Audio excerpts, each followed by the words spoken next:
بسم الله الرحمن الرحيم. Sahabat, kisah ini sudah hampir dilupakan oleh kalangan umat Islam.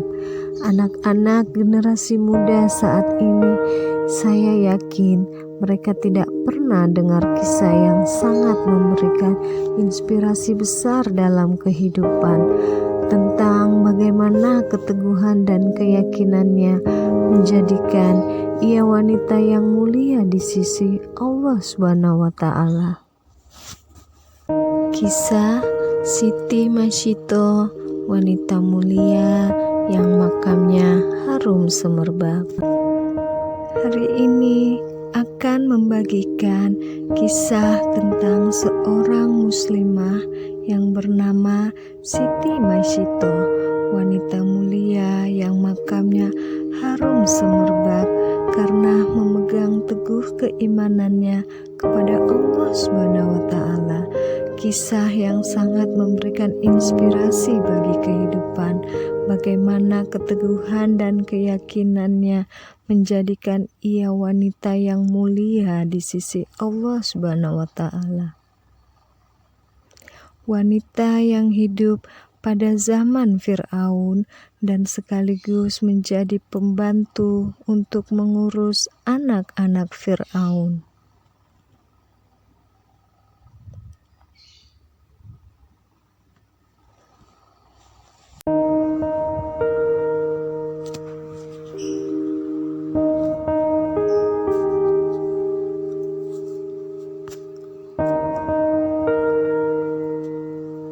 Ketika Rasulullah SAW berisra Mi'raj, tercium aroma sangat harum.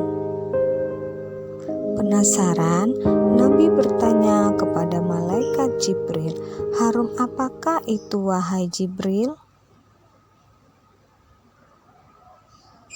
Malaikat Jibril menjawab, "Itu adalah wangi dari kuburan seorang perempuan salihah bernama Siti Masyito dan anak-anaknya."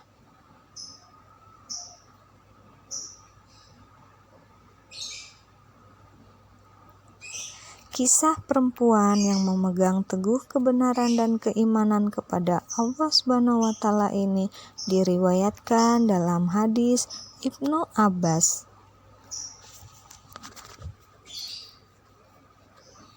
Fir'aun adalah si raja kejam yang menganggap dirinya sebagai Tuhan. Namun, ternyata di sekitar Fir'aun ada beberapa orang-orang terdekat yang diam-diam beriman kepada Allah Subhanahu wa Ta'ala dan Nabi Musa alaihissalam. Mereka mengikuti tuntunan kitab Taurat, kitab yang diturunkan kepada Nabi Musa alaihissalam pada kira-kira abad ke-12 sebelum Masehi. Orang-orang terdekat itu adalah Siti Aisyah, yaitu istri dari Fir'aun sendiri. Siti Masyito yaitu orang yang mengurus anak-anak Fir'aun, dan seorang lagi bernama Hazakil. Dia adalah pembuat peti tempat Musa balita ditaruh untuk dihanyutkan ke sungai. Di istana, Hazakil yang menjadi orang kepercayaan Fir'aun menikah dengan Siti Masyito. Suatu hari terjadi perdebatan sengit antara dirinya dengan Fir'aun. Fir'aun menjatuhkan hukuman mati kepada para penyihir yang menyatakan beriman kepada Nabi Musa alaihissalam.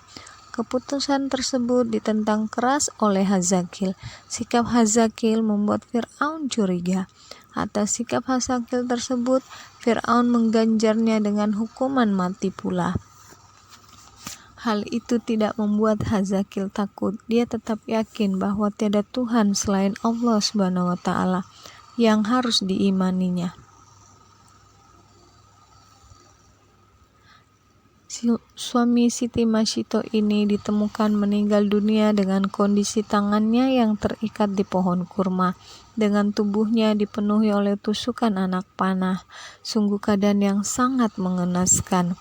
Masyito sangat sedih melihat kondisi suaminya yang kini sudah tidak bernyawa.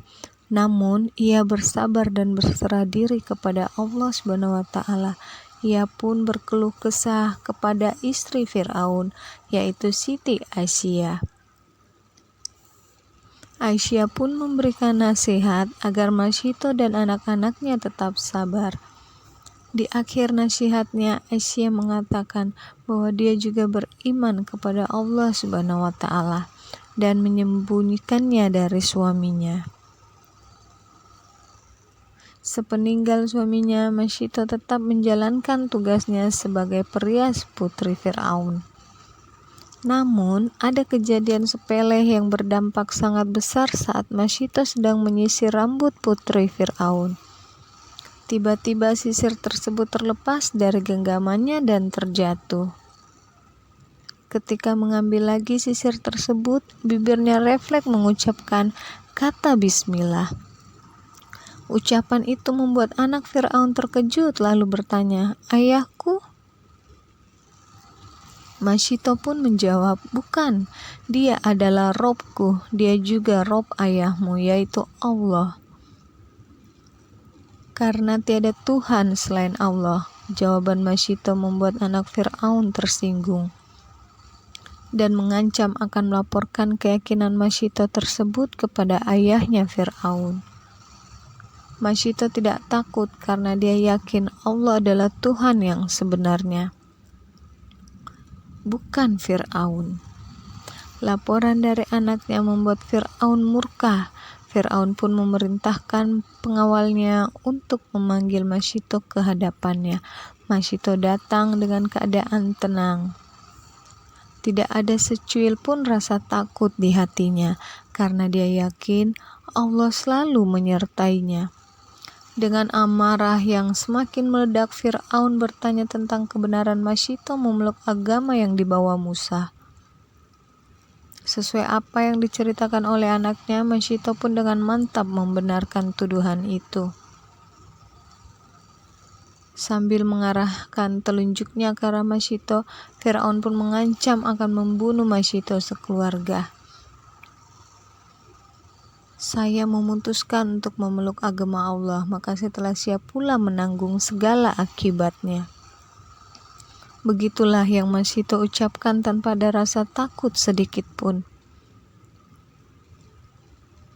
Jawaban itu membuat Fir'aun semakin marah dan memerintahkan para pengawal menyiapkan air mendidih di dalam tembaga besar, walaupun panas itu, untuk menggodok Masyito dan anak-anaknya. Pemandangan itu disaksikan masyarakat luas. Sebelum dimasukkan ke air mendidih, Masyito diberi kesempatan sekali lagi untuk memilih. Dia dan anak-anaknya selamat jika mengakui Fir'aun sebagai Tuhan, atau nyawanya terancam jika tidak mau mengakui ketuhanan Fir'aun. Siti Masyito tetap tidak gentar terhadap ancaman Fir'aun. Ia tetap yakin Tuhan sesungguhnya adalah Allah Subhanahu wa taala, bukan Fir'aun. Pendirian Masyito semakin mempermalukan Fir'aun. Ia kemudian memerintahkan para pengawalnya untuk segera melempar Masyito bersama anak-anaknya ke dalam wadah yang telah berisi air mendidih tersebut. Kemudian prajurit mengambil salah satu anak Masyito dan menceburkannya ke dalam kuali yang sangat panas itu. Air mata Masyito pun mengalir melihat anaknya yang kepanasan di kuali. Tak lama anaknya itu pun akhirnya mati syahid di dalam kuali, sedangkan Fir'aun masih terus membujuk Masyito agar berpikir ulang, tapi pendirian Masyito pun tidak tergoyahkan untuk menjaga imannya sampai mati. Belum kering rasanya air mata Siti Masyito setelah melihat kematian anak pertamanya di dalam kuali. Dia kembali dihadapkan untuk menyaksikan kejadian yang mengiris hati seorang ibu. Anak keduanya harus meregang nyawanya juga di kuali. Fir'aun pun kembali menawarkan hal yang sama. Dalam kegalauan itu dia merasa iba dengan anaknya yang tinggal satu yang masih disusuinya. Siti Masyito pun mulai memikirkan ucapan Fir'aun sambil menahan tangis. Tapi sebelum mengambil keputusan dan masih berpikir, tiba-tiba anak yang digendongnya yang masih bayi mengingatkan ibunya. Dan berkatalah anak Siti Masyito yang masih bayi itu, "Sabarlah wahai ibuku, sesungguhnya kita dalam pihak yang benar. Wahai ibu, masuklah, sesungguhnya siksaan di dunia lebih ringan daripada siksa akhirat." Melihat bayinya dapat berkata-kata dengan fasih membuat keraguan Masyito hilang. Keteguhan imannya kian meningkat. Ia yakin hal ini merupakan tanda bahwa Allah tidak meninggalkannya. Sebelum masuk ke dalam kuali, Siti Masyito memiliki satu permintaan untuk Fir'aun agar mengumpulkan tulang-tulangnya dan anaknya dalam satu kafan, kemudian baru dikuburkan. Fir'aun pun menyanggupi permintaan Siti Masyito.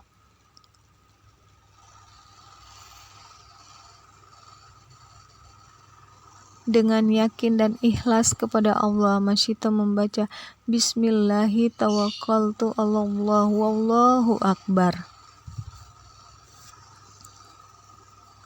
Siti Masyito dan bayinya terjun ke air mendidih. Ajaib, begitu air mendidih itu menggerus raga orang-orang istiqomah, terciumlah wangi yang sangat harum di dalam kuali. Ketika Siti Masyito dan keluarganya dilemparkan satu persatu pada kuali itu, Allah terlebih dahulu mencabut nyawa mereka, sehingga tidak merasakan panasnya air dalam kuali itu. Begitu banyak pelajaran yang dapat kita ambil dari kisah Siti Masyito ini. Di antaranya adalah tentang keyakinannya akan janji Allah adalah benar adanya. Juga tentang keteguhan memegang keimanan walaupun dihadapkan pada bahaya yang merenggut nyawanya dan keluarganya.